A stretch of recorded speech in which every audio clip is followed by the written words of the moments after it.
have. Well, you won a few more games than I have too, though. So Maybe that's why I hadn't pickled so well. Man, we got a fun show tonight. I can feel it coming. All right, we're gonna get started. Let me hit the button.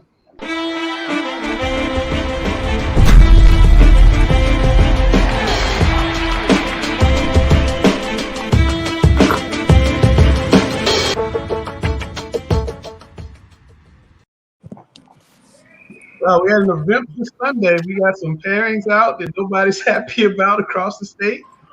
Rick said Barbara's already done shaking her head. No, I know Alex is going to go off about the pairings. We're going to give you your time, Alex. But we got Coach Barbara Nelson from Myers Park. We want to take a few minutes to talk to her. So we're going to go right to the girls' insiders. We got a really busy show, so I'm not going to waste a lot of time with all the small talk. Here we go.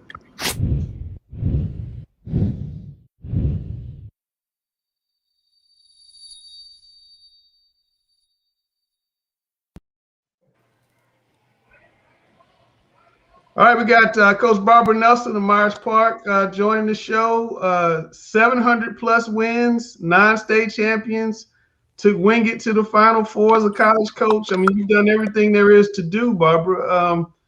What would you say is the most memorable thing you've done in your career?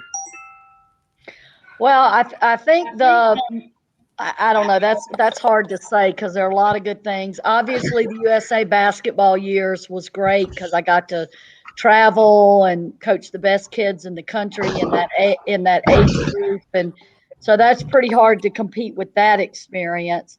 But I would say probably one of the most rewarding things was just starting at the very beginning in my career at Providence Day, taking over a team that had not won a game in a year. They were 0-26, and we only won 7 games that first year. But I'm gonna tell you, just the growth and the development of myself and kids, that's probably pretty memorable, of watching kids just try to start building something from nothing. So that's pretty memorable. Talk about some of the best players you've coached, Barbara. I know who's number one, but you tell me. Well, the best player I've ever coached is, if you take away the USA basketball kids, you got to take those kids out of the equation because, we had Breonna Stewart and, kids like that. So you got to take them out of the equation. But just the best high school or college player I ever coached was Kanika Drakeford. She was ahead of her time. She was great before there were any trainers out there. She was a kid with a rubber basketball out on the sidewalk, getting better, playing with the boys. I mean, she was by far the best player I ever coached. And then probably right behind her is Natasha Brackett, who ended up going to Auburn and played professionally overseas. And then probably the best player I've coached at Myers Park is probably Aaliyah Mazik. So they would probably be the top 3, but there are a lot of kids that were very, very good and close, but those would probably be the top 3. In all the years you've been coaching, because you and I kind of started at the same time. I remember you were like on kid number 1. I was on kid 0 when I met you. And right. Have you ever seen a year like this year? And No. What's it been like trying to deal with it? No, it's been the most miserable year as a coach. I would have liked to have had this year in a year where I didn't like my team instead of in a year where I really liked them. It's so hard to communicate behind the mask. It's so hard to have any consistency because, we haven't had a normal summer with the kids. We didn't have a normal fall workout. You hadn't been able to be in the weight room. You've just had limited contact. Then you have a shutdown in the middle of the year. It was really a crazy, crazy year. And I really am hopeful that it doesn't continue after this year. All right. Well, I know everybody wants to talk about. Oh, do you have something, Gary? I'm sorry. Yeah, I was going to ask Barbara. I was around when you transitioned twice, and I wanted to know, Barbara, what was the transition like from going to Providence Day to Wingate, and then in reverse from Wingate back to Myers Park? What surprised you about both transitions? The transition to D2 from high school, as far as basketball was concerned, wasn't that big a difference. I didn't have to teach, so that was nice. But now I'm out recruiting and driving all over the place, getting home at 2 and 3 o'clock in the morning. So that was hard. Not having the financial backing that you don't have at Division II was hard. So you're still fundraising, you're still figuring out how to pay for things and that kind of stuff. So that part of it was hard. And I would say, Gary, in that 5 years, I probably aged 10. I gained 25 pounds. It was just, to me, Division II college basketball is for a young person. It was not for a 44-year-old woman to make that jump and do that. That was tough and tough on my family and just tough on me personally. Coming back to high school felt like coming home. Going back to high school where it's more about relationships, it's more about mentoring, getting back in the classroom and having relationships and experiences with more than just the 12 to 15 kids you're coaching. I really missed all of that. And I can honestly tell you, I don't miss college coaching at all. It opened up doors for me. It allowed me to get USA basketball and get to do those kinds of things. But I would never make that jump again, ever. All right. Well, Coach Nelson. Go ahead, Yes, sir. Coach Nelson, I want to talk a little bit about this team because this season, because I got to see them a couple times, and it's a young, fun team to watch. And as you mentioned, with all the shutdowns and the stoppages that you've had, I just want to ask you, like, what has that process been like for you as far as when you first got your team? What were your expectations? And then, you start to get through the workouts and you're looking at them, and then, you play a couple games and then you have to stop. And where do you think you were at when you stopped, and where do you think you're at right now?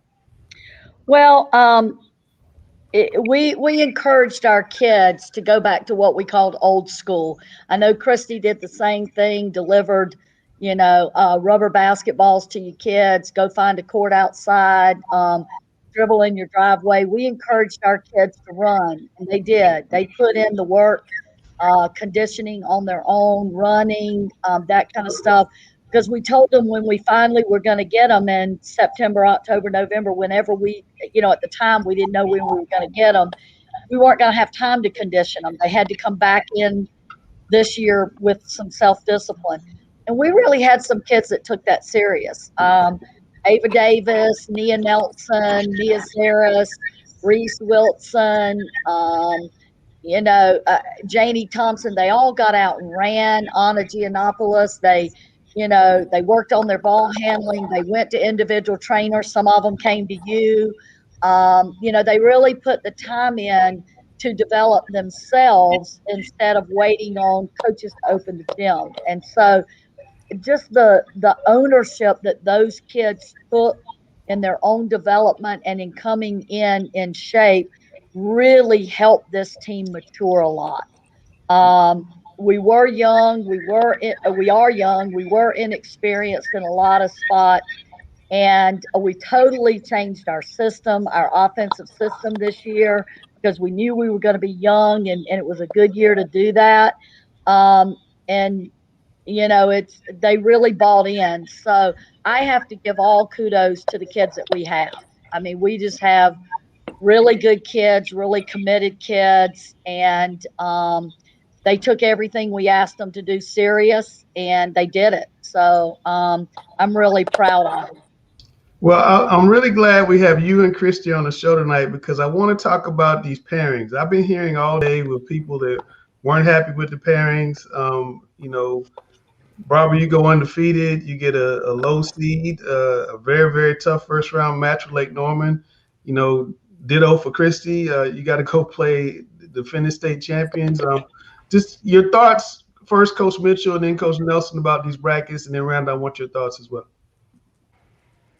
Well, to me, there's some good things and some bad things the way that we did this year. So the positive was no conference first round matchups, which every year that happens, you have you finish great and you end up playing, number 2 plays number 3 in the same conference. And this is the 4th time you've played them during the year.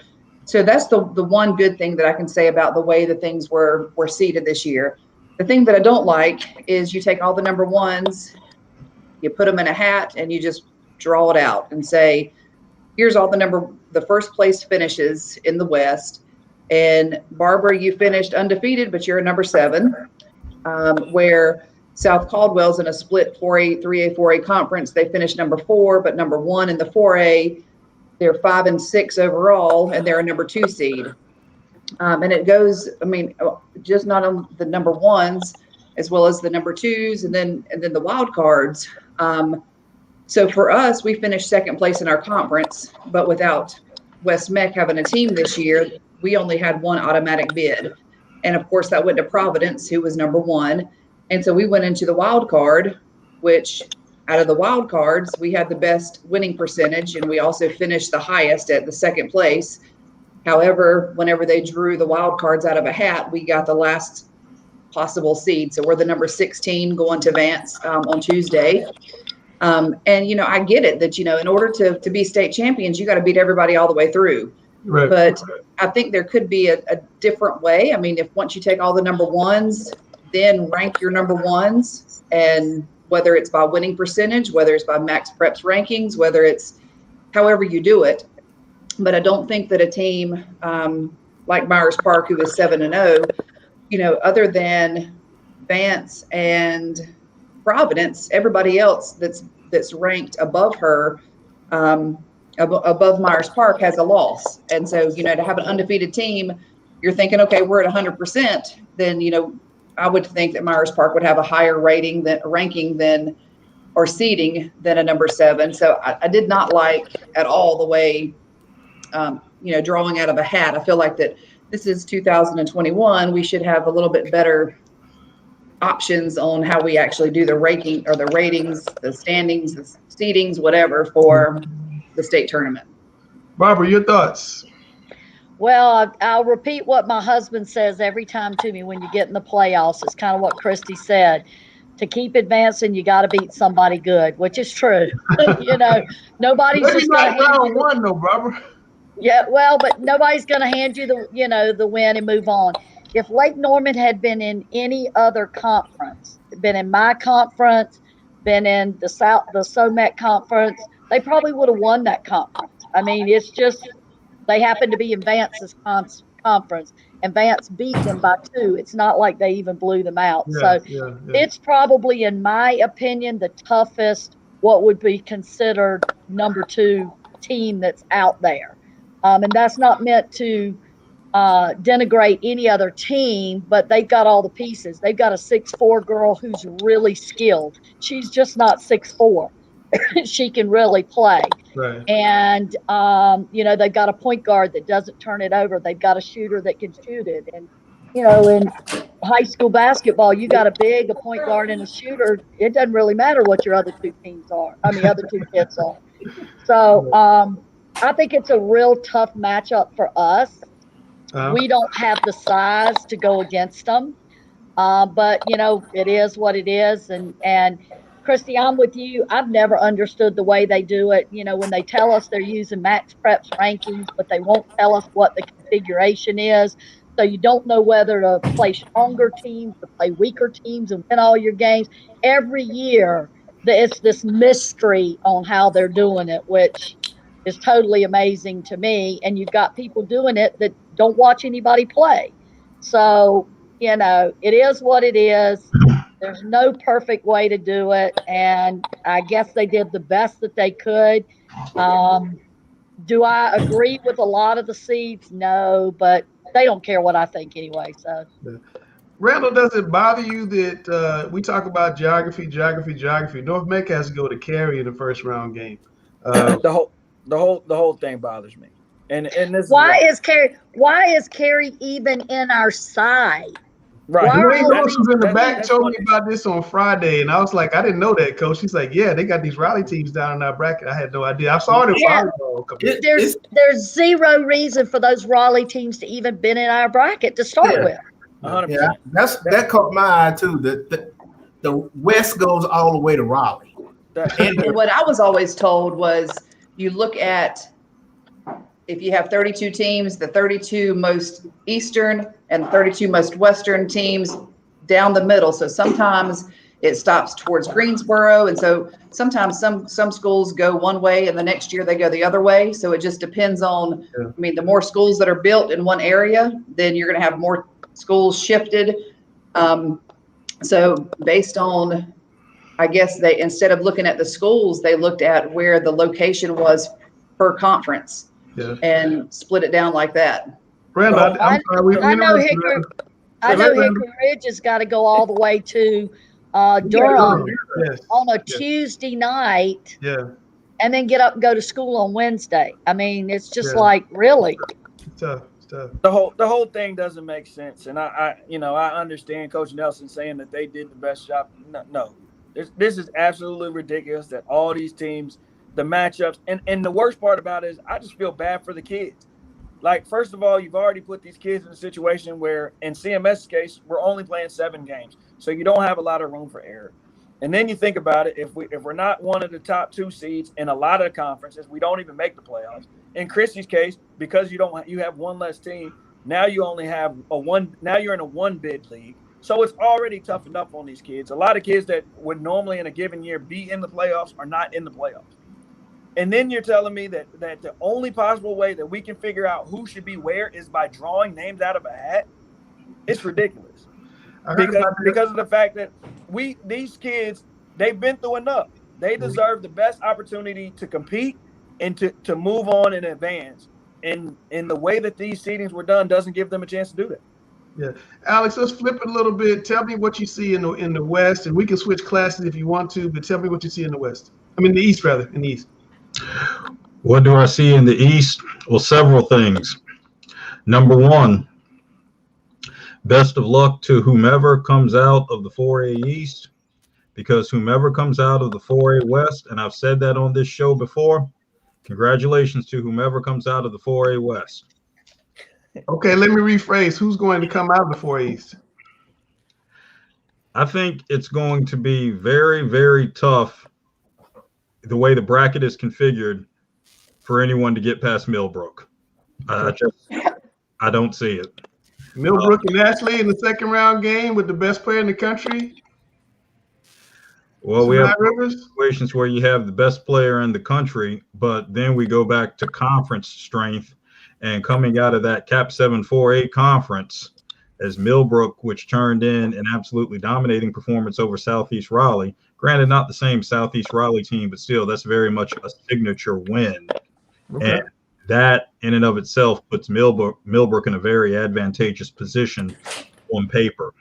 So I'm really not paying a lot of attention to how this bracket plays out, because Millbrook has put itself in a position of getting past Southeast Raleigh in convincing fashion. And once again, the whole East-West deal, until somebody gets it done, and Millbrook does have a championship history, there's no question about that. But until this particular iteration of Millbrook women's basketball gets it done against a CMS power, then everyone knows where I stand on how I'm going to project things playing out.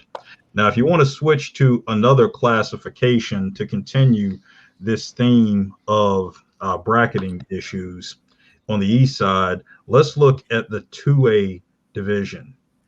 A first-round matchup with Kinston and Farmville Central. Too often, people overlook the prowess of the Vikings and Jaguars women's programs, which compete at the highest levels too, alongside both schools' tremendous storied men's programs. The number of state final appearances and state championships represented in this first round 8-9 game, the byproduct of 2 conference champions, both undefeated in their respective conferences, being subject to drawing out of a hat. And this is a first round game. It is very plausible that there will be zero reason whatsoever to watch the rest of this bracket until someone reaches the state final. After So this, what would you tell Q Tucker and the NCHSAA about the future pairings? What would you say? well, the first thing we need to do, however difficult it is acknowledge that there are power conferences in high school athletics, and that's applicable to any and every sport. We all believe in the commensurability of NCHSAA membership, and all 400 plus member schools are equal members in standing in the association. I think we all agree on that. We also must acknowledge too the realities that certain areas have different talent concentrations for whatever reasons, including socioeconomic demographics, which afford manifold training opportunities and other inherent competitive advantages that lead to the formation of power conferences. So we have to acknowledge that power conferences exist. So you weigh them heavier. You're going to have to, because it is. Okay, hold on. Barbara and Christy, what do you think about that? Should we weigh power conferences heavier? What do you think? Well, I think that whenever you do the Max Preps rankings, that has a lot to do with it because you have strength of schedule. So whenever you're, if you're playing teams, you're beating them by 50 and, they've got really bad records, then your ranking might not be as high. Yeah.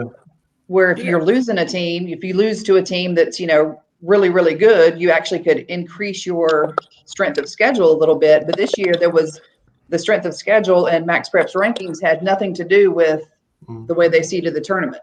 You have to have those days, Barbara, they used to do predetermined rankings, predetermined seedings. Would you like that? Number one, Southwestern. We did that when I first started coaching 25, however many years ago it was. Yeah. That's the way it was. You could look at, you knew automatically, you could start, projecting who you were going to play towards the end of the season. You say, okay, so Meck 7, number 2 is going to play whoever, number 3 or whatever it was. That was already predetermined, and it worked back then. Well, let me go on record here. That would have been a better way to do it this year than the way they've done it without all the other input from the non-conference games and all those things. That probably would have been a better way to do it. Would you like to see us go back to that next year on a normal year, Barbara? I never like anything they do, so that's kind of hard to answer. I want to go back to a 64 team. I'll jump to that. I don't want to do this 48 team, and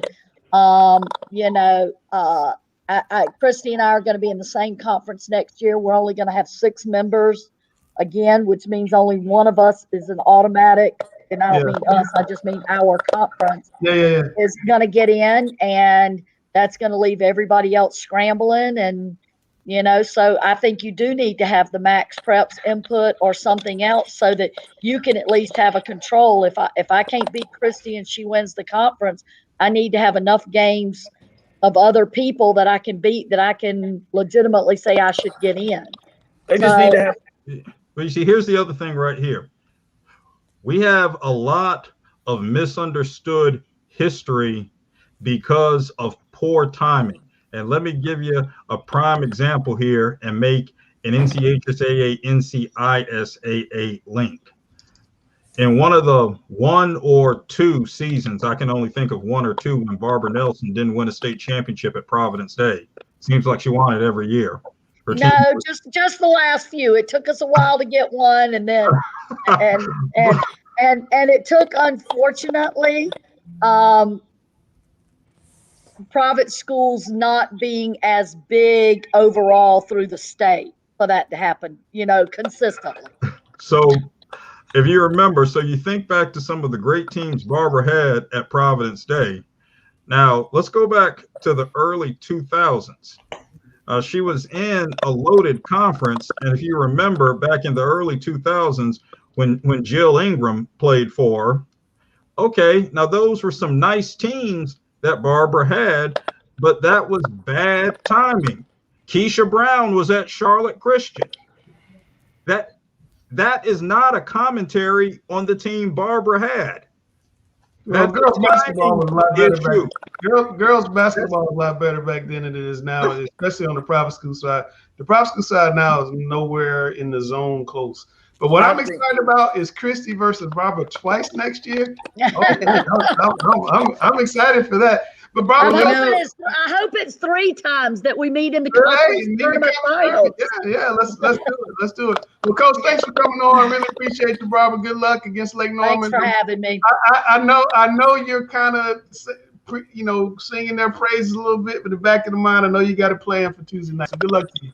We'll work at it. Okay, yeah, we'll work at it. I know you. Bye. All right. That's Barbara Nelson. It's one of the best ever right there. Bye, Barbara. And Christy, we're gonna put you back. We'll come back to you in just a second. Good. I'm gonna go eat dinner. Well, don't go too far. We're gonna bring in my man, Duane Lewis, the myth, the legend. How's it going? How's it going? How you doing, Coach? Cousin Louie. All right. Hey, Dwayne, do you have most seniority on the men's side now? I have no group's been coaching longer than me. Okay. Yeah, I think so. Group, yeah. We came in at the same time, but you started 99. When did you start Group? You started 99, Dwayne. When did you start Group? 98, 99, yep. Yeah, about I the was same. 99, 2000. You 99, 2000, about the same time. Yeah. Okay. He just looks older. Dwayne, we talked about this the other night, the consistent excellence you guys have had at North Meck. You took over a program that was really, really good, and you made it better. How'd you do that? I just picked people's brains. Coach Holden, he taught me a lot, and Coach White, Gosnell White at West Charlotte, he was at Ranson when I went to Ranson, and he was, I considered him a player's coach. I, picked a lot up from him, and we've just been able to maintain. I mean, we've had good players, and we put a commitment. We have a huge commitment to our JV program, and luckily my assistant coaches, I've surrounded myself with some loyal assistant coaches. Most of them played at North Meck. I think that makes a difference. Ben Stylewall, BJ Beasley, Nolan Beasley, they all played at North, and they understand.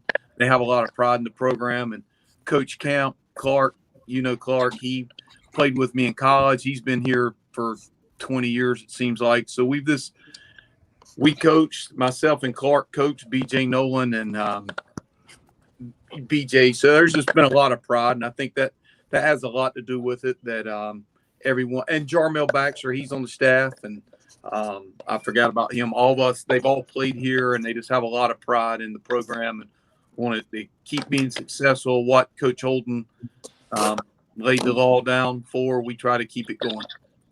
How hard is it to win a state championship, Dwayne, and what does it take to do it? Because you've been there twice, and you won one, you lost one, and then last year you got one. But how much luck does it take, and what all is included in winning a state championship? It's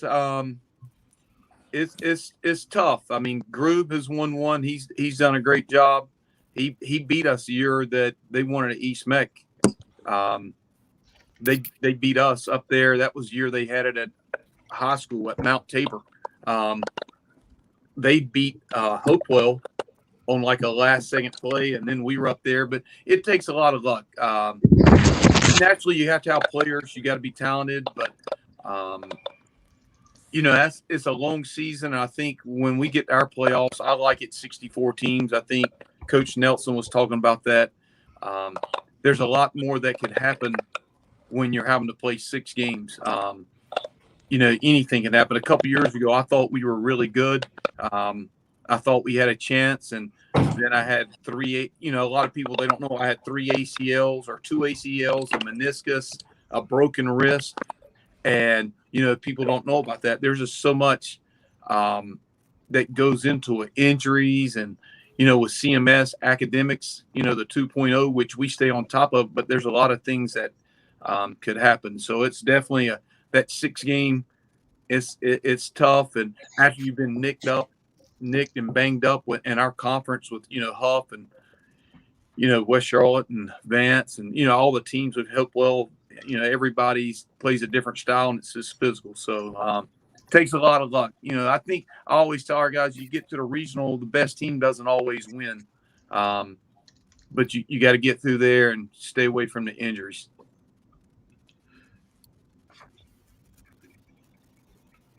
Coach, I got a couple questions for you. You've been doing this a long time. I've been doing this a long time. You've been at North the whole time. I was at East for 15 and now at Huff for a good number of years. Tell me a couple things that have gotten worse since we've been coaching prior to the 2000s and a couple things that have gotten better. That's you giving it to me there, Groove. I think that, it's definitely different than when we all started. So many charter schools, the private schools have been there. There's more of them now, but there's so many schools popping up, and I don't, not in a disrespectful way popping up. I mean, charter schools can be there, but it has thinned it out. I think that Langston went to West Charlotte, but I think back in the day there was a lot more pride into programs. Everybody, you see now some teams don't have student sections, but even when I first started, 20 years ago, everybody had a student section. Everybody had pride in it. It didn't matter who was playing. Now it's thinned out a little bit. You like those rivalries, but with the city growing so much and so many different schools and so many different options, I think that is it can be a positive for kids, but it also can be a negative. I always try to spin it on the positive. We have a great conference. We still have great rivalries, and basketball's basketball, and there's enough room to go around for everyone. There's some great private school programs out there and some great charter schools, and I think sometimes it's underestimated. There's a lot of really good public school programs out there. That a lot of times we hear about the private schools, and Joe Badgett at Carmel, they do a great job, and PD, Christian, Latin Burger, they're all great, but there's a lot here on our side also. Oh man, you did a perfect job. You led right into it, man. You and I are public school guys, and Coach Rick is coming up here soon, and he likes to give a lot of pub to those private school guys. So you end it for us all. All right here and now, on a more consistent basis, what's better, the private school leagues or the public school leagues? I know what my answer is. I want to hear what you got to say. I think so. That's a good one. I think that the thing that gets put away, look, there's some average public school teams, there's some average private school teams, but if you put all of them together, look, Carmel Christian, I'm just using them right now because they're really good, and I know Joe, hey, they could come into public school league and beat us, but we also go in the private school league and beat them. I think it's the quality. There's a lot, like I said, there's a lot of really good public school programs, and there's a lot of good private school programs. And, I think we should enjoy all of them. I don't know that I just think it's hard to compare because the good schools are the good schools as far as, football or basketball, things, whatever, like Charlotte Christian football. They're good. They can play with any of the public schools. So I think the respect is there for the schools who are succeeding during that year. And, I tip my hat off to, good basketball, and there's a lot to go around in public and private school. And then with these independent schools, there's a lot to go around. Coach Lewis, you've done a remarkable job at North Meck over the years. And the one thing that I've been impressed with is how are you able to keep the lion's share of your top players? We were talking about the transfers earlier, but you very seldom lose kids to other schools. And also to dovetail on that, talk about the success of your JV program as far as the overall success that you have, because you have to have a lot of loyalty to have such a great JV program, because a lot of kids nowadays don't want to play at the JV level. They want that instant success and they want to play on the varsity right away. But you've had a lot of quality players that worked their way up. They were patient and they went through the channels. They played on the JV team. A good example is Jordan Crawford, played on the JV team last year. Davion Cunningham played on the JV team last year. But they seem to buy in to the North Meck profile. That's one of the challenges these days. But I still believe, I'm probably a little old school, that I've talked to other high school coaches before. There's nothing wrong with a kid their age learning to become an alpha, and that's why we believe in our JV program. And is it better for a kid to come play varsity and play 6 or 8 minutes a game, or play JV, play 32 minutes and still keep that killer instinct? And that's what we're trying to we want kids to do that. But that the JV program, we've always put an emphasis on it. We don't have 2 gyms here. Some schools do, some don't, but we've always had to practice together, and we just gotten so used to it until this year. Now they're at the middle school because we can't, but they get to hear my voice. They get to hear Coach Stywall's voice, but they get to compete against our varsity guys every day, and I think that makes them better. They learn that they need to get stronger. But, like I said, going on that, we've been blessed. I have had transfers, and that's okay. I mean, I don't take that personal. If you're in a business of taking it personal, you can't do that because there's so many options today. But we've also kept the majority of our players, and I've always said it. This isn't always the best. Some people, it's trust in the process. I have parents who are like, I turn my kid over to you, and that's what I do best with. If you allow me or my coaching staff to coach your kid, you got to trust us, and we feel like good things are going to happen. And that isn't always a basketball scholarship. Hopefully it is, but we try to get them bought into the classroom, naturally we want them to succeed athletically, but I've had a great support staff, and I have great assistant coaches, and they know our varsity players come to our JV games. We enjoy our JV team's successes, just like our JV team enjoy our varsity team successes. And, I've just been, like I said, I've been blessed to have good players, and most of the time they have stayed. And there's nothing wrong with people buying into a role. Jordan did play varsity last year, but he had to understand he was going to play behind Shaman and Tristan, and his time was going to come. And if kids can figure out that their time will come, a lot of people thought we'd be down last year. We lost all 3 of our guards, but I knew Davion Cunningham. Davion Cunningham made an unbelievable choice last year. So I'm probably talking too much here. We bring the parents, or we talk to the parents, we talk to the players also. Hey, it's your choice. But now you got to own your choice. Do you want to play JV or varsity? We have our idea. But Davion last year, he's exceptional, great player, great kid. But he saw those guys, and he was like, Coach, I think I'm going to play JV, which I was like, I think that's a great choice.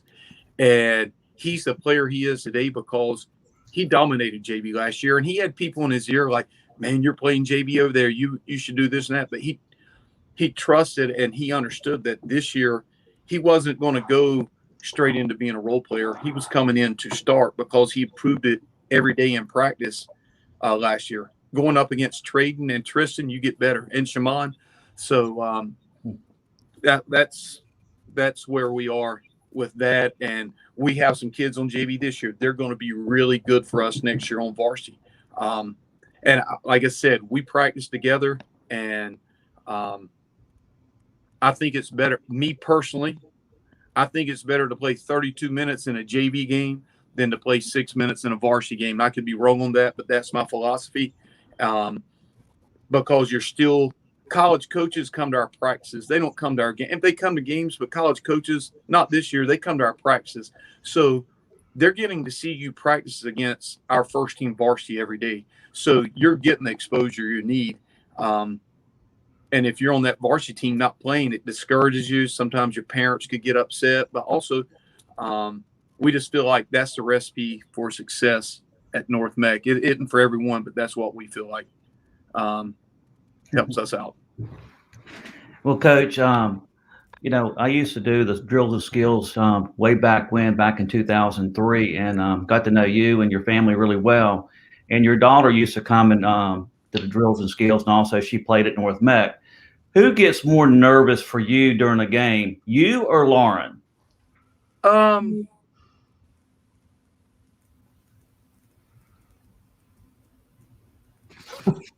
your mic on, Dwayne. Oh, shoot. You good. You good. All right. Somebody's got. So I don't know that my other daughter, Madison, she gets pretty into it. You know, all three of us are wired. You know, we're competitors. We're wired to win. But, you know, Lauren and Maddie, they've grown up loving North Meck, and they've grown up they've idolized my players. They've always, you know, they just liked them and had relationships with them. And usually I'm pretty, I'm wired tight, but I'm pretty relaxed in my own way. People don't come near me before the game, but they definitely are excitable, and they definitely have a passion for North, and they're competitive. So they're probably a little more uptight than me because I have a little more control of it down there in the huddle. And they, you know, they're wanting us to win so bad. So, but it's good. I'm glad they're like that.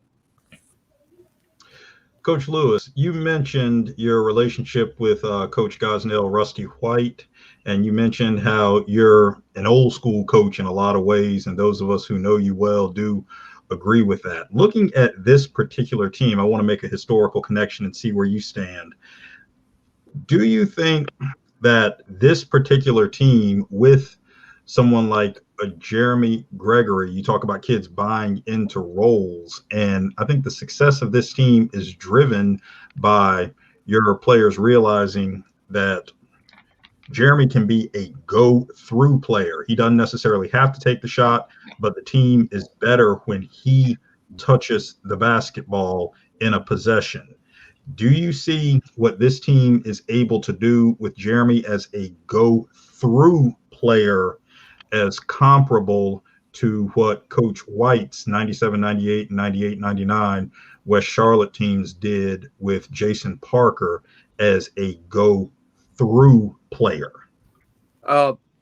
Jeremy's really talented, and he's done a great job. You talking about a kid that, you know, he got here as a 10th grader, and you know, we do a lot of running and lifting, and he's balled in. You know, we had to push him a few times, but he's gotten so much better with it, and he's changed his whole body. But, you know, your team changes every year. Coach Grube knows that. Like last year, we were trying to get as many shots as possible. We were very perimeter oriented. This year, we missing that summer. Every coach has talked about it, has heard a little bit. So we had to talk about things more, but we also told them we were going to go back to being inside out. So like that Jason Parker team with Coach White, you know, I take it back to my 2004-5 team. We went a lot through Jamie and Ben Stowall, who's on staff now. I told our guys, Davion and Jordan and Tony Waters and Cam Gates and Maxwell Coles, they're really good guards. But we established that early. We were going – the ball was going through Chris Ford and Jeremy Gregory. And next year it'll change again. But, you know, that's what we were going to go through, and everybody else could enjoy a lot of success off of that. But, yeah, we definitely can do that. Jeremy, he can pass out of the post. He's just – you know, when he puts his weight on people and uses that body, he's a load down there, and we're just glad that we have him and Chris and all the guys. They all have been a huge part of our success. You know, the Josh McClarys and, you know, those other guys. We're just fortunate right now, but Jeremy is definitely an asset to have. He's he's improved and improved, and he's working on his. He's moving out a little bit. He's hit some threes this year, so he's definitely a great prospect and an even better kid. And my second last question, you mentioned earlier about how it's important for public and private schools to respect and enjoy each other, particularly at the highest levels.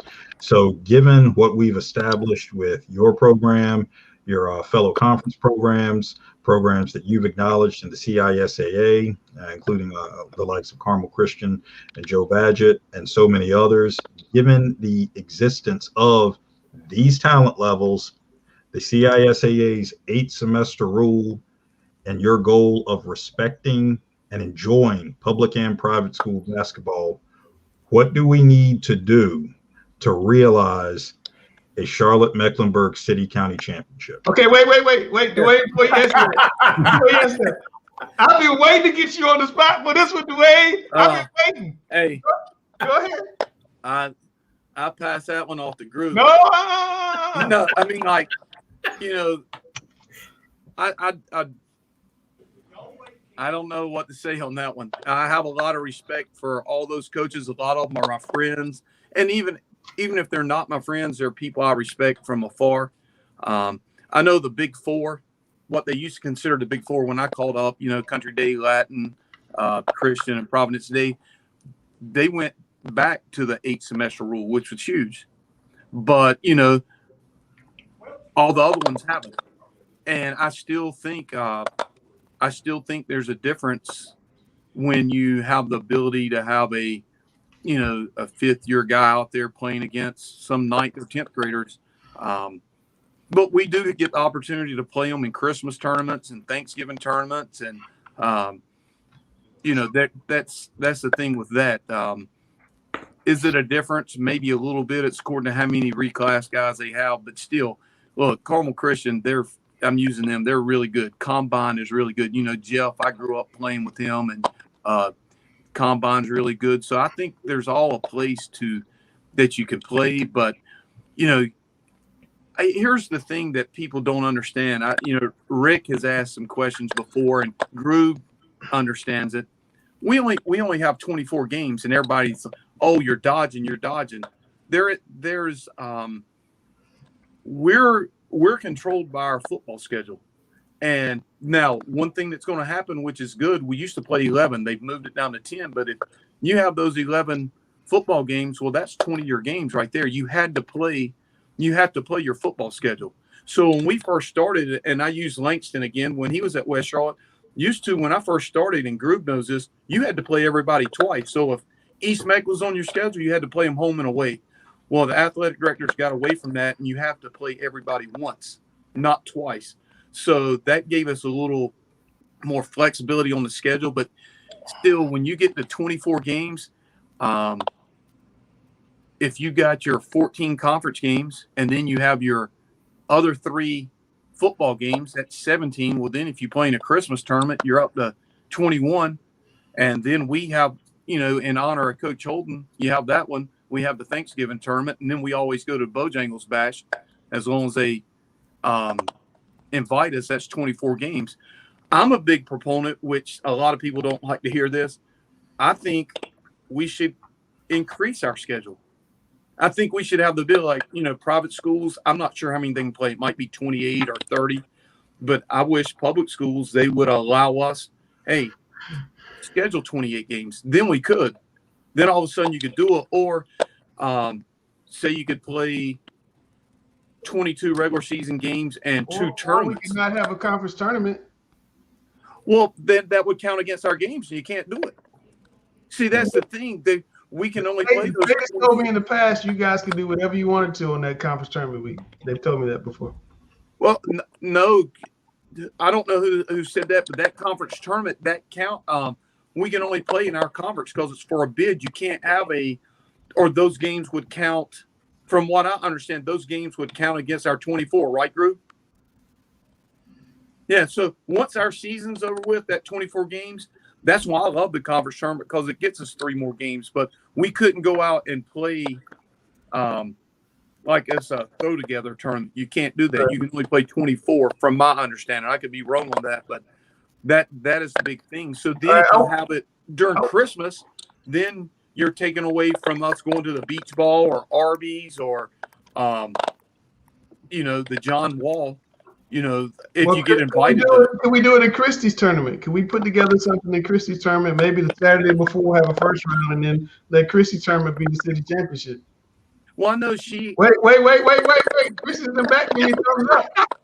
Well, now I give them credit. They ask us every year. Oscar does, and Oscar's great. He always calls and throws the invite out. There's no doubt about it, and he understands now.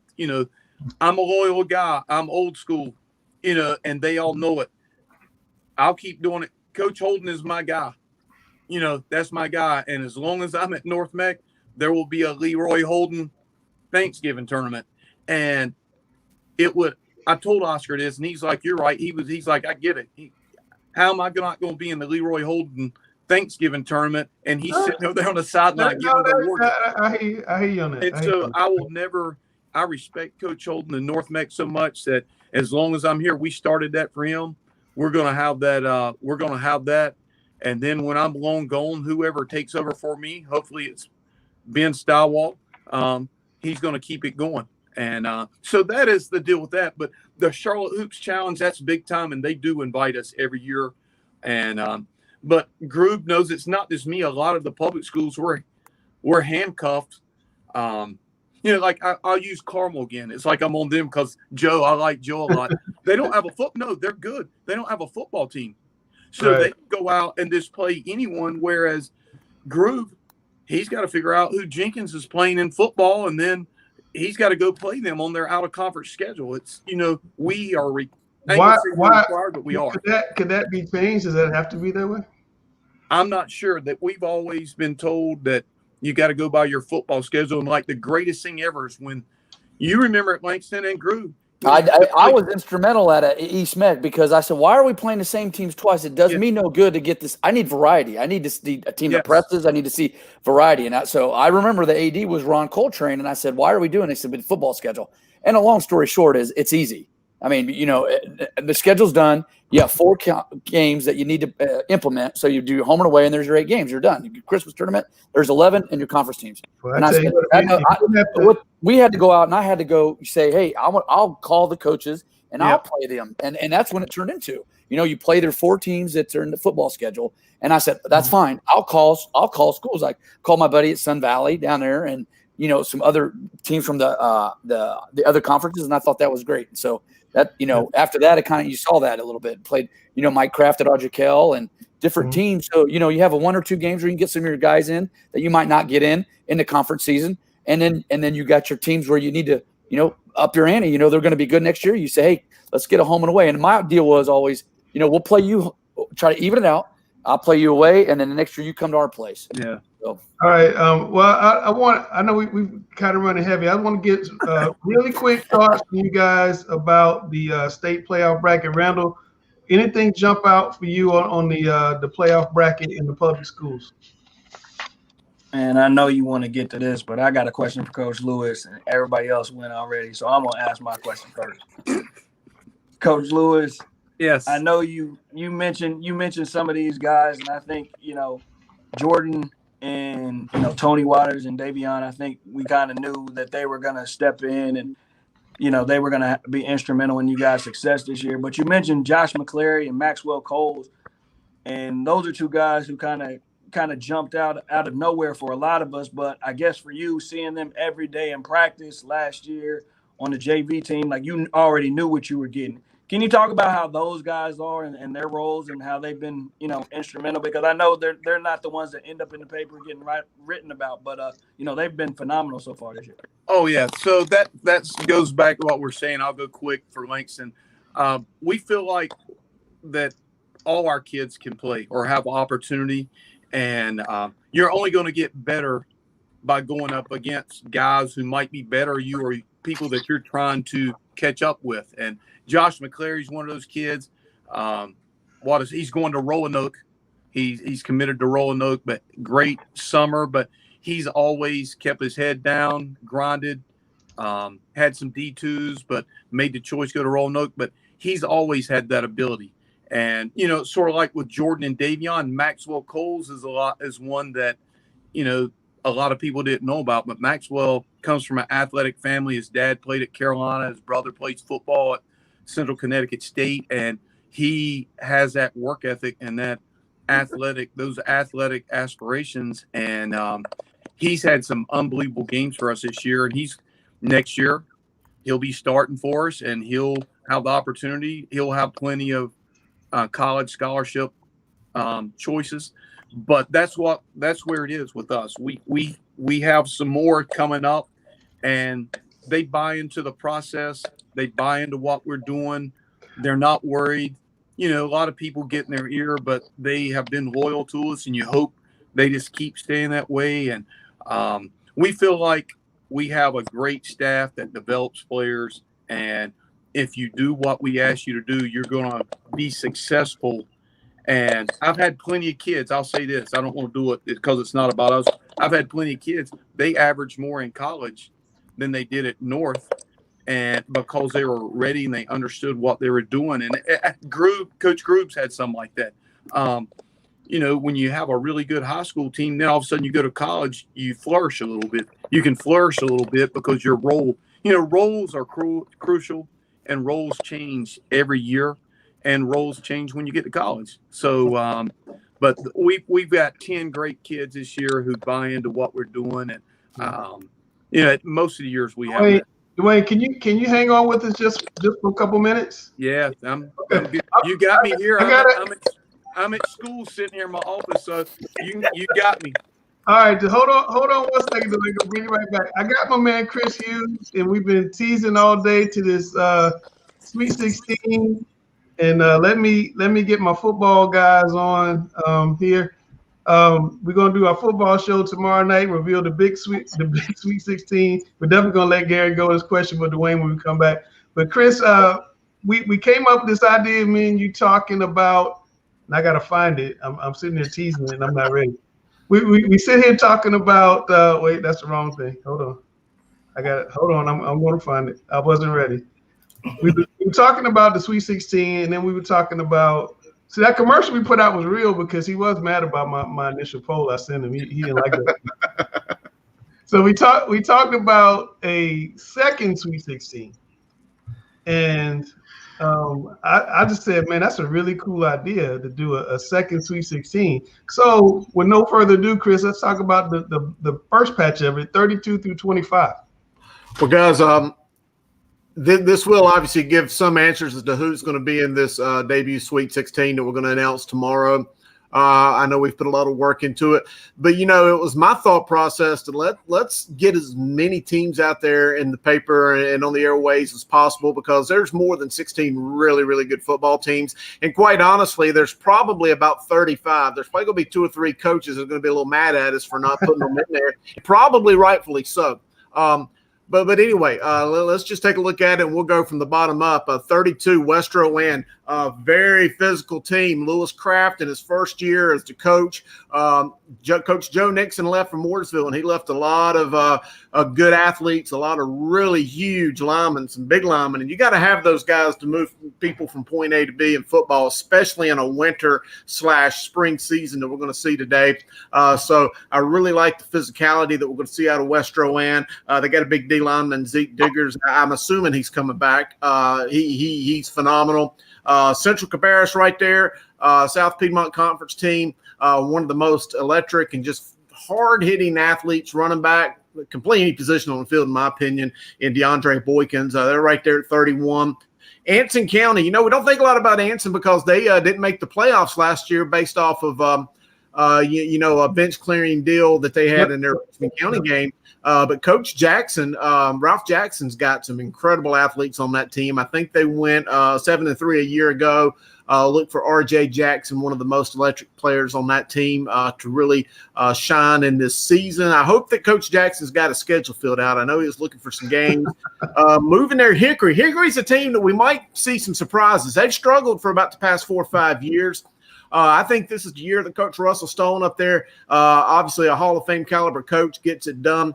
He's lit up scoreboards offensively, but he is really excited about the defense on this team. I think they had 4 interceptions yesterday in their scrimmage against Newton Conover.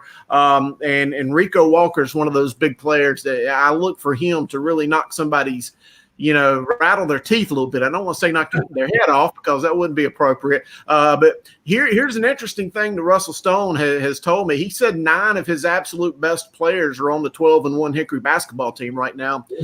So it's going to be a little bit before he gets those guys back. Independence has a lot of talent. They're a team that typically, Langston, we've got up there in the top echelons of the Sweet 16. And I'm sure that if we went back to the beginning of time 38 years ago, they may have been in the Sweet 16 as much or as more than any other school in the history. But I think that they got a pretty good team. Davion Nelson's, I think, is the running back who I think is going to really carry the load for them. Moving on down, Maiden, you know how good Maiden is, consistently good year in, year out, coming off best little football town in America. No kidding, coming off a 9-4 season. Watauga's a team that I think may slip a little bit. They had that great run, but they just graduated so much talent. But here's the one thing, and I know we got my man Alex Bass on there. He's been around the state. Watauga and maybe Avery County may have the absolute best home field advantage when it comes to this spring football season. I don't know any team that wants to go up the mountain and play up at Watauga right now. The win right now. So, Watauga could still be a team to make some noise. Ryan Havoc is probably one of the best coaches in the state. Porter Ridge right there at 25th. They've kind of been in the mix. Brandon Perry at running back. I really like him. Those are still some really solid football teams that at any moment during this spring season could make it into the top half or even into the Sweet 16. Gary, did any of those things surprise you? That they weren't higher or lower?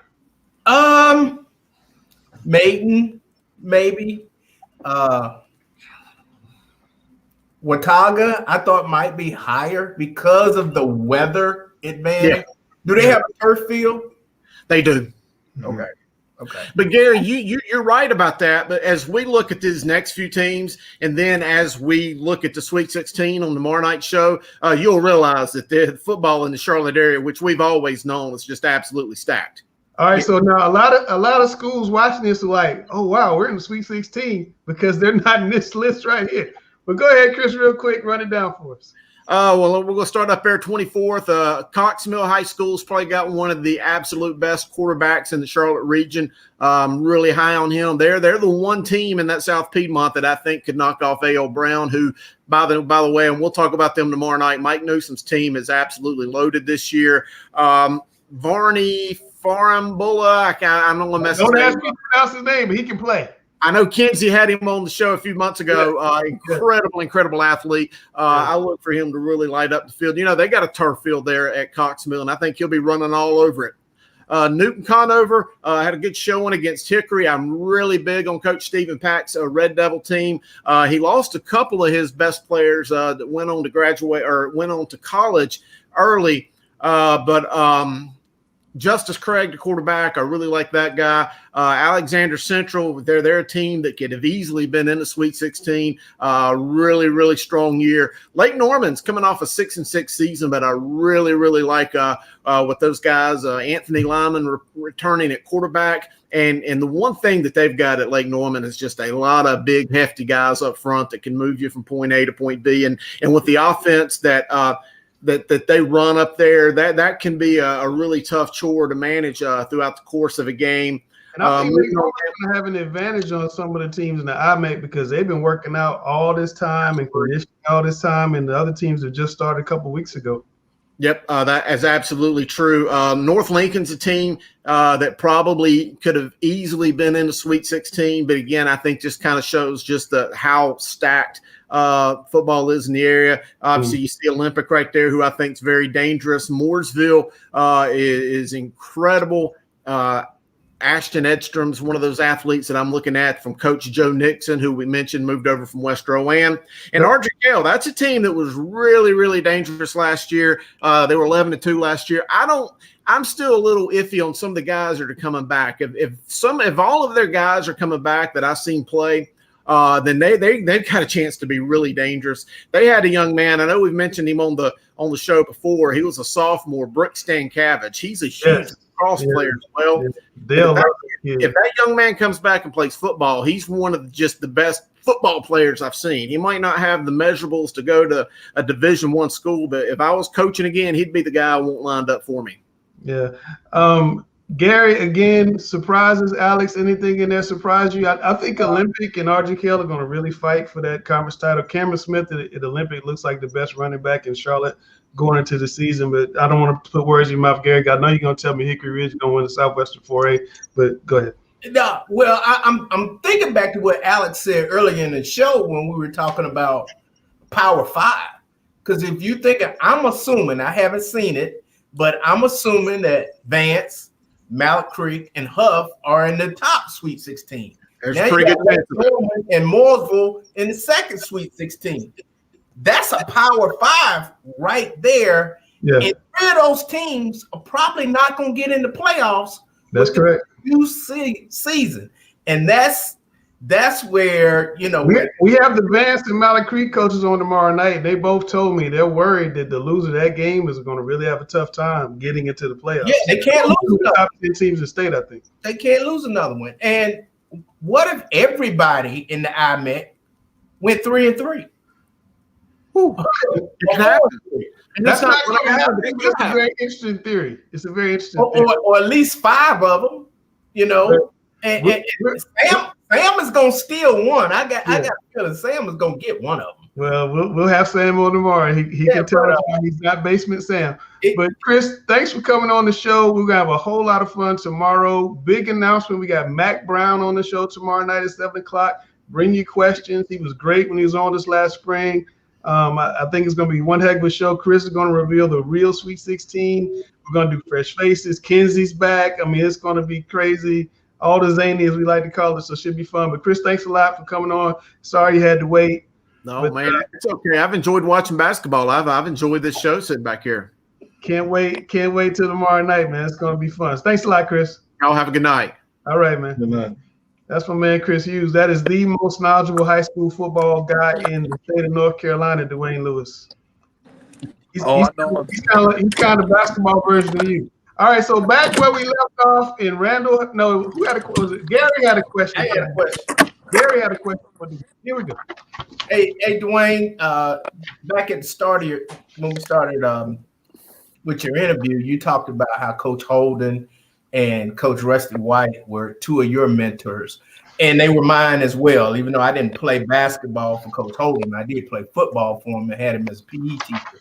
But now that you've been in a while, you and Grube are looked upon the same way us young coaches back in the early 90s, how we used to look at Coach White and Coach Holden.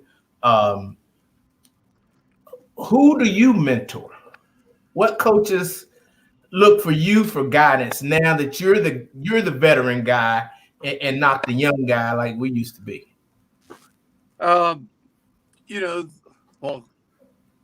Eric, Eric Davis, you were with Eric over at Hopewell. I'm not going to say I mentor him, but, we grew up together. He was a North guy and he was my assistant. So we communicate a lot, and he throws ideas off me. I throw ideas off him.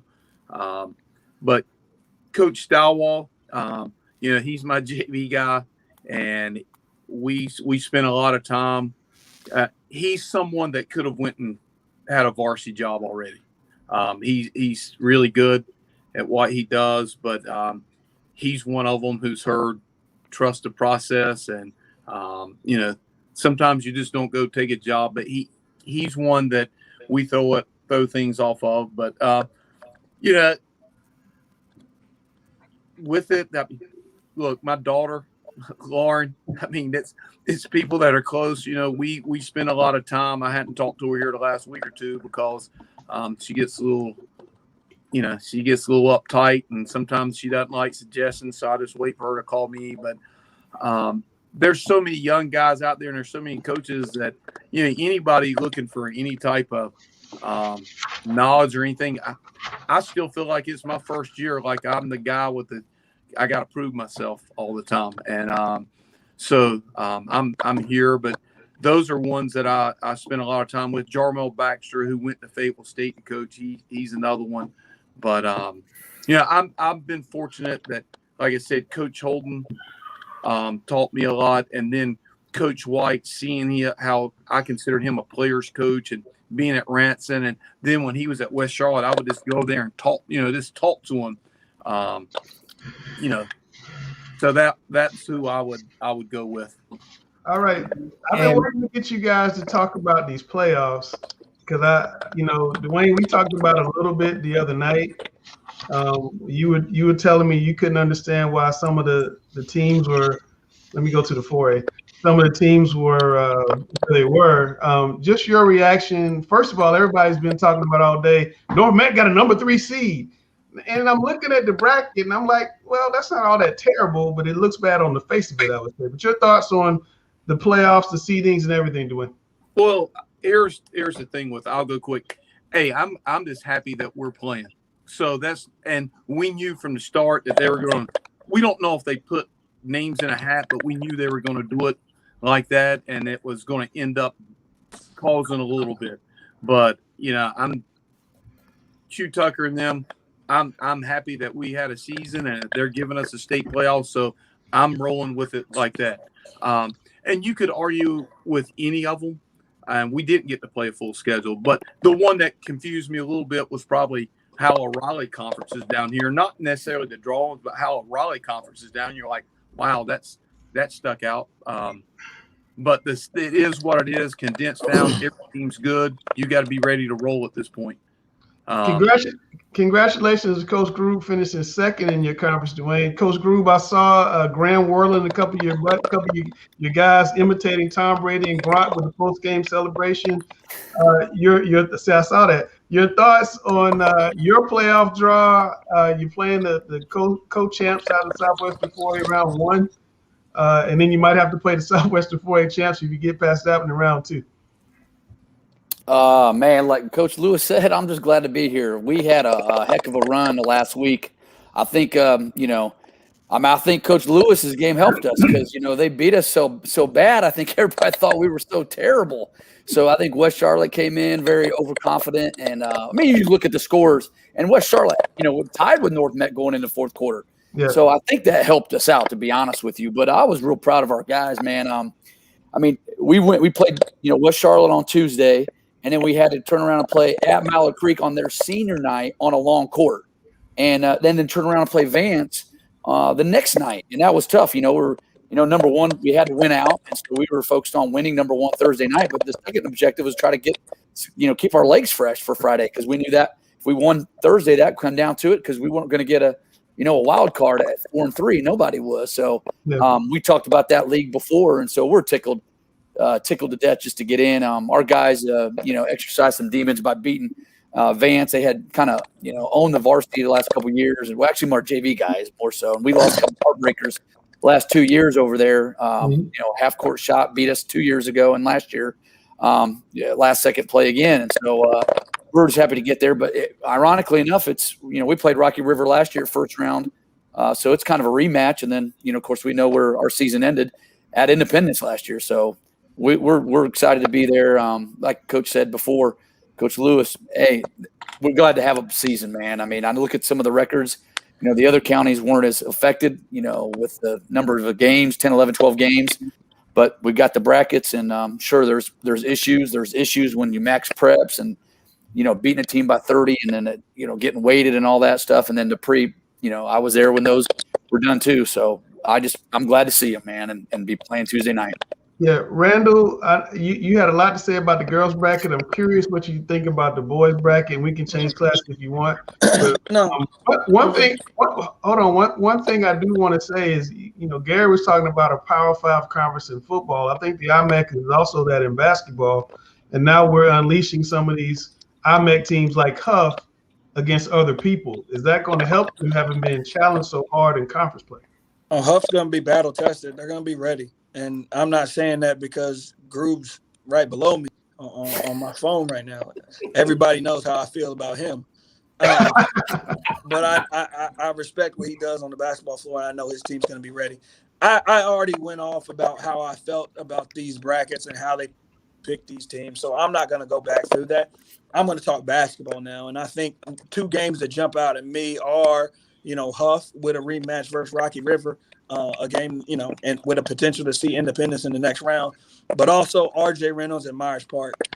I got so many texts about when that draw came out because not necessarily the players that remember, but that staff remembers what happened in 2019 and going down. Big league, blue league, yeah, they remember, and they are hungry, and they the young kids might not have been there, but they have told the young kids about what happened that night, and I'm sure they're going to be locked in and ready to go as far as that goes. So as far as just the basketball goes, those two games are ones that I'm excited to see Tuesday night. Now, we played there last year at Reynolds, and I told our guys exactly what happened the year before against Myers Park. Right. And I said, hey, it's a historic gym, and that's a home game there for them. And they'll usually, when the crowd is in there, they bring a big crowd and energy. But that's a tough gym to win it. Before we go to Alex for the Eastern perspective, I got to go to the gurus. Anything jump out to you, Ricky, about any of these pairings? I know you were a little concerned about following along earlier, but anything that jumps out with you about these pairings? The only thing that really concerned me was the 2A in the Eastern bracket. You have probably 4 of the top teams in the 2A in this top 8. So basically, you're going to have South Granville with Bobby Pettiford going to Louisville, going to be playing Farmville Central, Turquavian Smith. That's going to be a great second-round game. It should probably be probably a semifinal or an Eastern Regional Championship game. The other one that really stands out is you're going to have Reidsville with Breon Pass playing Kinston with Dontrez Styles, who's going to Carolina, also as a second round. So basically, 3 of those teams are going to be eliminated in the quarterfinals, which I think that's something that people in the eastern part of the state really have a concern with.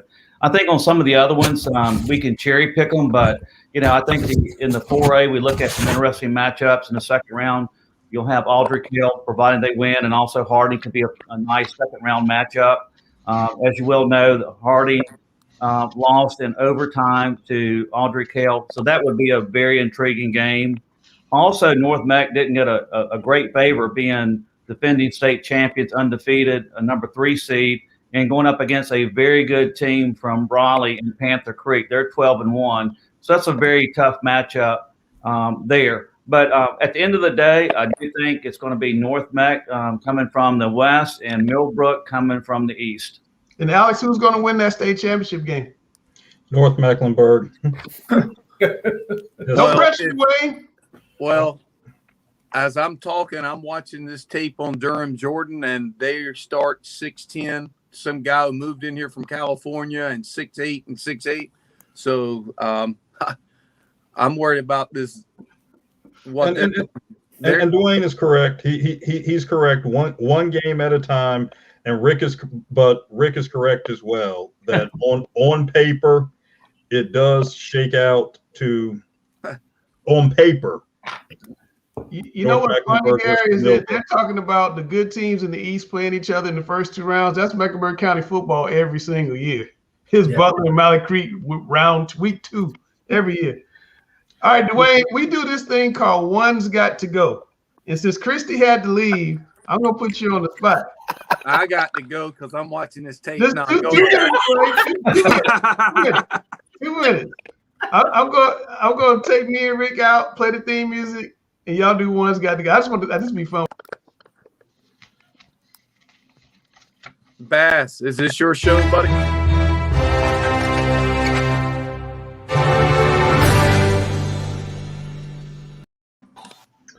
All right. Yes, Coach, to answer your question, he does host this segment. Oh, yeah. All right. Well, actually, the one who has to go would be, if you look at this panel right here, three gentlemen have coached in state championships. 2 have championship rings, and the other trained most of the kids who won those rings. So once you account for those 4, we know which one of us has to go. So, but I guess they're gonna let me hang around for a little while. So that being said, let's get to it. We'll just go clockwise here. We'll begin with Gary. The World Series, the NBA Finals, or the Stanley Cup Finals? Which one is going? Stanley Cup.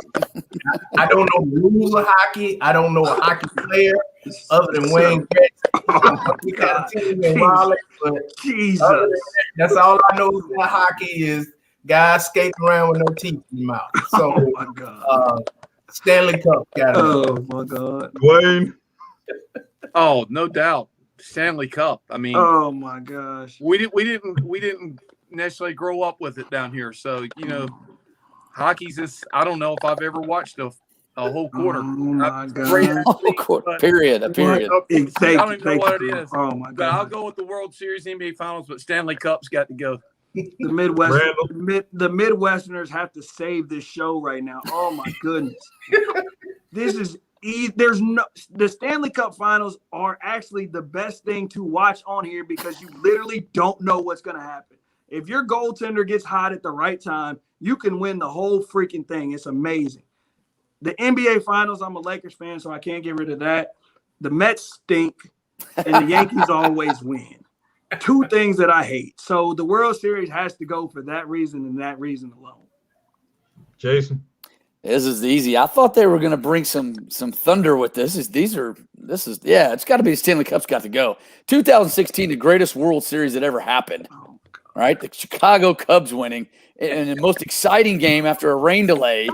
I mean, that's after being down 3-1. World Series Stanley brings. Cup Finals get here this year. I'm going to make you come watch one of the Stanley Cup Finals games with me, so you can see how amazing. I like hockey. I mean, I do like it. I mean, I don't watch it much. I know it's periods, not quarters, and I do like the change. I've been advocate of sometimes I got guys that can really shoot it. They can't guard anybody. I'm like, dude, we need to do a line change because this guy can guard and he can't guard, but he can't make a shot. So I'm like, line change, but it doesn't work in basketball. So I'll tell you who's got to go. The World Series has to go. And I'll tell you why the World Series has to go. Number one, because with the Cubs winning a World Series, finally, there's no place for people to see on TV how Steve Bartman was treated. that was horrible. That was terrible. That was disgraceful. That was disgraceful. And the other reason the World Series needs to go is because we can see the Yankees and Red Sox during the regular season, the greatest rivalry in the game. We can see the Cubs and Cardinals in the regular season. That's another great rivalry in the game. And also, the impact of the World Series is lost with games being played later and later and later at night. How many kids who grew up in the 21st century ever saw Mariano Rivera pitch in the World Series? Because it was 11 o'clock by the time he got in the game. So you have this guy who's a unanimous Hall of Fame selection, and you have all these kids in high school. Who is this guy? That's only Because East Coast. by the West time Coast he got in the game, they were in bed. So what's the point? Get rid of the World Series. We can see Red Sox, Yankees, Cubs, Cardinals. All right. One's got to go. Nike, Adidas, or Under Armour? Gary. I've been at a Nike school. I'm now at an Adidas school. 1 year we had Under Armour, and the kids didn't like the style. So I'm gonna say Under Armour. I've never had a pair of Under Armours that weren't given to me by somebody else, but I'll go out and buy Nike and Adidas. So Under Armour got it. Oh, okay. We all have eyes. Should we just skip Dwayne on this question? I was going, Nike's got to stay. I mean, Nike's got to stay. So, Randall? Well, I clearly know who made this question. Under Armour, I love Steph to death, and you know the team that I coach now, we're Under Armour, so I'll keep them around. As you see, I'm Jumpman Nike, so it's not going. But Adidas, my worst experience on the team as far as equipment went was an Adidas school. And as much as LW throws Adidas down my throat, for Langston's sake, I'm getting rid of Adidas. No three-stripe life over here. Jason? Yeah, I mean, Randall should get some more hits again because I'm going to agree with him. So again, he'll get a few more likes and a few more, Twitter friends. He's right. I'm at an Under Armour school, so I got to be Under Armour. But I'll tell you the other part of that is they got more than shoes. They do a good job with the gear. Yeah, I'm a big fan of their sweats, and they've got some pretty good stuff on the sidelines. I know football is big with it because they got the water repellent stuff, so their gear is actually pretty good. And their shoes they're better than I thought. I'm kind of like, I never really bought any, but I've actually bought a pair too because they are pretty comfortable, especially the running shoes. So I'm going to keep them around. Nike just, they're classics. You can't get rid of them, and they're the Jordan series. So and Adidas, I've had a couple pair of Adidas that weren't very comfortable. So see you, Adidas. And I'll answer this question very simply and succinctly with a question of my own indicating who has to go. And with which company is Sonny Vaccaro affiliated now? There's your answer. I love it. All right, one's got to go. Girl Scout cookies. Girl Scout cookies are in season. Thin Mints, Tagalogs, or shortbread? Gary. The only one I'll eat is shortbread, so they got to stay. The rest of them can go. Dwayne. I guess tagalongs. I've never had any of those. I don't even know what they are. Coach, no. Randall, help him out, Coach, Randall. Coach, I'm gonna send the box up to you. Coach, I'm gonna send the box up to you. Listen, I just put my Girl Scout cookie order in. There's only two cookies that are on that order. Thin Mints and Tagalongs. Man, Randall, you're doing something right with your life. Yeah, I know. Me and you are getting it. Gary's getting ready to take your spot on this segment. It's really upsetting me. Shortbread's got to go. Tagalongs and Thin Mints, that's all I get when I make my order. I got to make sure I send a box of Tagalongs up to Coach Lewis. That sounds great. I'll be even more descriptive. Shortbread. That's it. Shortbread crunch. Okay, great. Thin Mints. And I know Randall does this. Put them in a freezer. Oh, They're unbelievable. Sir. So you got chocolate and mint. Okay. Chocolate and mint. And then you got Tagalongs, chocolate and peanut butter. It's a little bit of crunch. It's just like a Reese's peanut butter cup, but with crunch. I mean, it's not even close. I'm not sure what you three were doing, but that shortbread's got to go. Now, I've got to right this ship here. How in the world, if you ran into a Girl Scout anywhere and she handed you her order form and the only thing she had left to sell was shortbread, what are you going to tell the Girl Scout? Nah, I don't want any shortbread. Absolutely not. Absolutely. What are those Girl Scout cookies with the chocolate and the coconut on it? What is that one? Samoa. That's the best one. No, Chris didn't even put that in the question. You're not going to turn down a Girl Scout selling Girl Scout cookies. If shortbread is all that she has left to sell, you're buying the shortbread. I'll buy a box and send them to Gary. But then, still, that being said, the shortbread can go because at the end of the day, you can buy animal crackers at the grocery store and get the same effect. There's two that have to stay, neither of which are mentioned right here.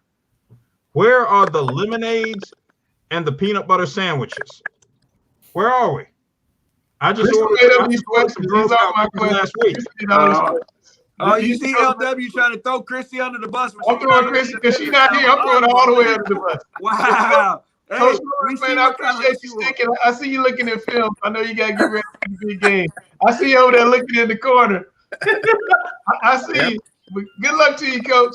All right, thanks. Thanks for having me. We'll see y'all. See you later. You're a legend. Alex Bass is a legend. He is a legend. He is a legend. Yeah. That's my man, Dwayne. That's my man, Dwayne Lewis. RC, I told you. Yeah, you weren't right. But I told you. Hey, listen, I told you was the under over 2 hours. We're at 128 right now. We're gonna bring this home. We're gonna bring this home pretty quickly. Oh, you trust Alex that much? Huh? No. Alex that much? I got something really good for you. Oh, we're gonna get everybody in. I got to go to one-on-one with Mike. Mike is not here, so I actually did an interview myself with Jessica Timmons over Independence. So I'm gonna drop that right now. Really nice young lady, and she's done like 2,200 points, and basically without most of her senior seasons, if she had this season, she would like put the public school scoring record away. Is 28 years old and set by a girl named Tiffany Johnson, who Alex remembers. 6'4" center with Tennessee. Gary probably just an incredible player. But enjoyed talking to her. Here's the interview. Who is Jessica Timmons? I would say she's a dog on the court and a really nice, down-to-earth person off the court, and just someone who likes to compete. Yeah. Tell me what it's like to be the all-time leading public school scorer. I mean, that's crazy. 28-year-old record you broke. Yeah, I mean, it's a great feeling knowing Tiffany and everybody else before in Charlotte have came close to that goal, and There's always been a good group of girls and talent in this area, so it's definitely something I'm extremely proud of, and I still know I have to continue to work on certain things. If I picked up your phone right now and pressed play, what would I hear? Probably some NBA YoungBoy, Lil Baby, Lil Durk. I mean, I kind of like it all. Yeah. So. The last 3 movies you saw? No, I don't really watch movies, more like Netflix. All right, what's the last couple of things you watched on Netflix? I would probably have to say, well, can I just do my top 3? Probably Stranger Things, You, and I don't really know what the next thing is. Probably Criminal Minds. When did you discover that you had the ability to put the biscuit in the basket? Probably around like middle school. I figured out that I can like shoot and stuff like that. And ever since I tried to work on emphasizing shooting the ball, getting in the basket, and just being a better player overall.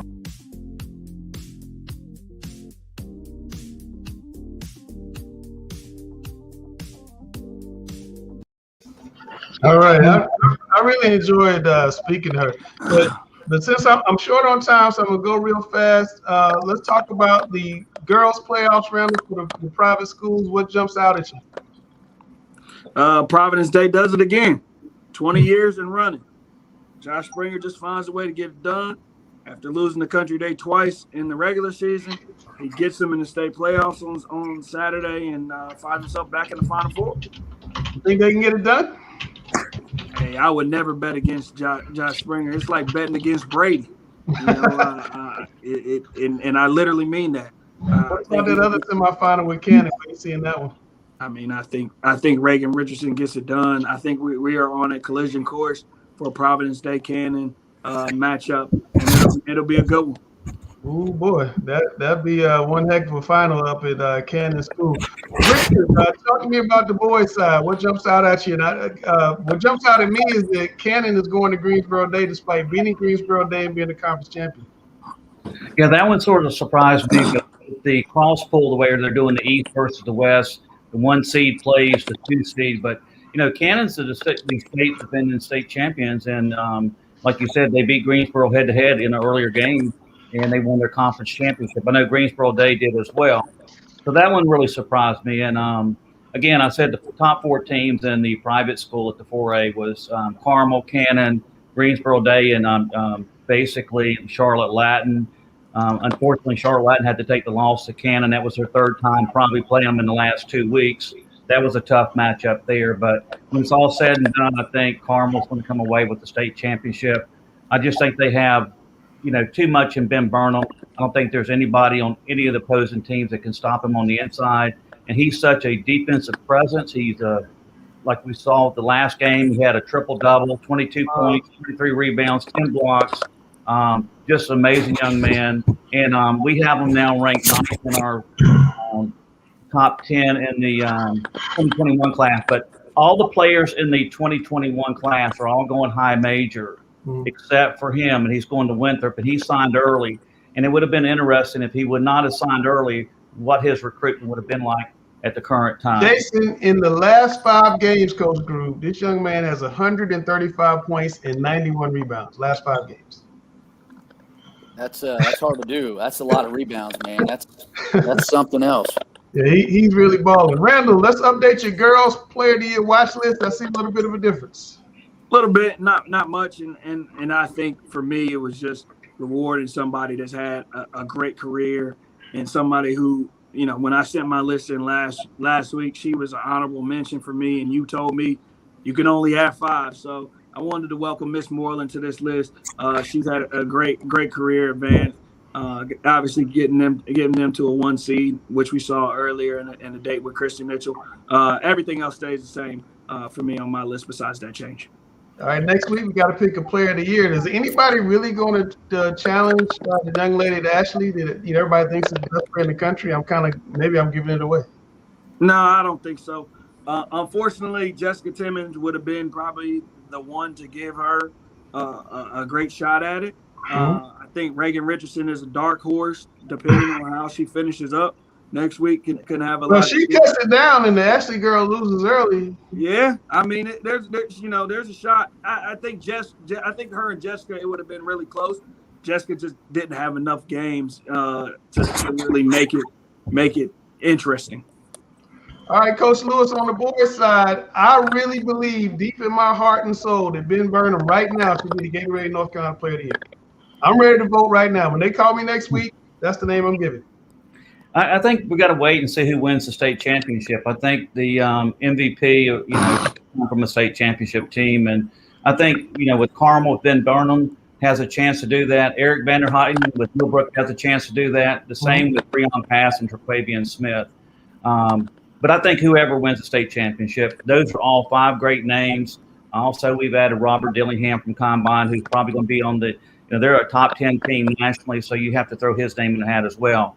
It's not easy playing on Combine's team, as talented as they are, and as Coach Jeff subs them in and out. He's averaging 20 points a game, so he's one of the top players in the state of North Carolina for the 2023 class.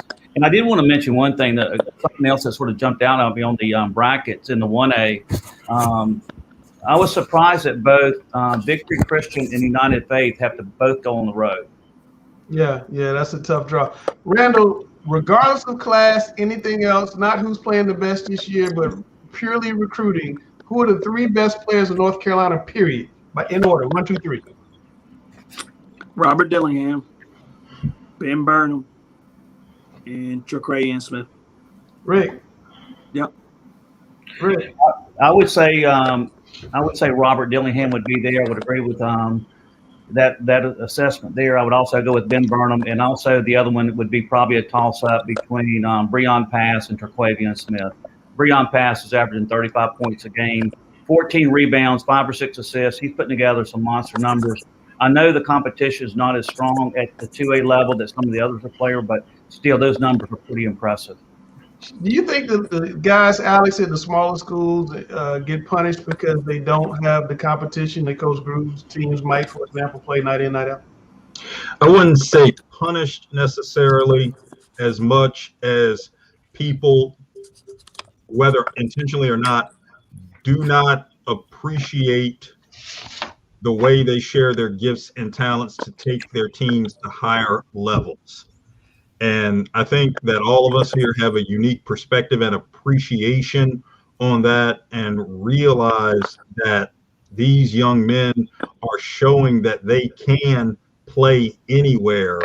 I don't think they're punished necessarily, but people just don't look at it with that omniscient of perspective. And okay. I think in a sense, a lot of players at all levels through the 4A level are shortchanged when we see sometimes some of these end of year selections, and we're left with a lot of head scratchers of, did you watch the season? And we see that at all levels. I'd like to see a deeper appreciation in terms of actually watching the season. Well, that's kind of my gripe about the Associated Press State Player of the Year awards, because people just kind of vote on what they saw, and not everybody in the state. I think if Rick, and I may be wrong, Rick, that you may do this already, but I think if somebody like your organization did an all-state team, I would kind of think that's probably more indicative of what it really truly is, because it's impossible for somebody in Raleigh to see somebody in Charlotte or vice versa all the time, and you guys actually see them. But all that notwithstanding, we're running heavy, Alex. 2 cents. We're running heavy, Alex. 2 cents. Here we go.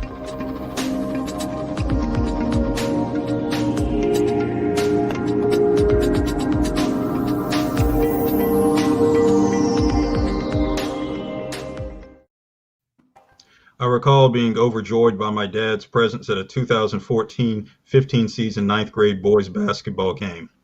Larry Bass, my dad, was present for any and every meaningful experience of my formative years. So why do I remember his presence at a particular game 6 seasons ago? The 2014-15 season was my second as a head coach at any level. When I was a middle school coach 3 seasons earlier, my dad was unable to attend any games. He was in the hospital for the entire season. My mom saw my middle schoolers play once. Otherwise, she was at the hospital with dad. 3 seasons later, my dad, my life coach, saw me coach my student athletes. My dad, who always has had health challenges, entered home hospice care Friday. My greatest joy, among my realistic understanding of this journey's forthcoming experience, is my spirit of thanksgiving and gratitude for the present of presence. Today, with thanksgiving and gratitude, I celebrate the present of presence. Presence, that for which our student athletes long from their parents and families, who now must plan and strategize day by day how to be safe and present along with other family members at their sons and daughters' interscholastic athletic events. Thank you, Micah Drakeford, for your family and student-inspired commitments to sharing stories of young people's positive achievements. As you tell stories, may you too continue authoring your own beautiful story to be told by future generations. Thank you, Gary Richmond, for continuing to be a present mentor, even in retirement, for student athletes and coaches. You are a living legacy to your uncle, Mr. Preston McLean. Thank you, Christy Mitchell and Jason Grube. Your boots on the ground work in facilitating the best possible arrangements for your student athletes, parents, and families to be present at contests is matched by another concurrent achievement. You're planning for and seizing every opportunity to be present to at your own children's events. Thank you, Randall Clark, for sharing your experiences of conversations with your trainees, present parents, and families. You remind us that knowing young people authentically requires us to know and understand their families too. Thank you, Rick Lewis, for allowing your sons to grow within your professional presence. Your nurturance has cultivated directly collaborators and successors ready to be present and extending exemplary field leadership in what you do, and most importantly, how you do it. Thank you, Langston Wirtz Jr.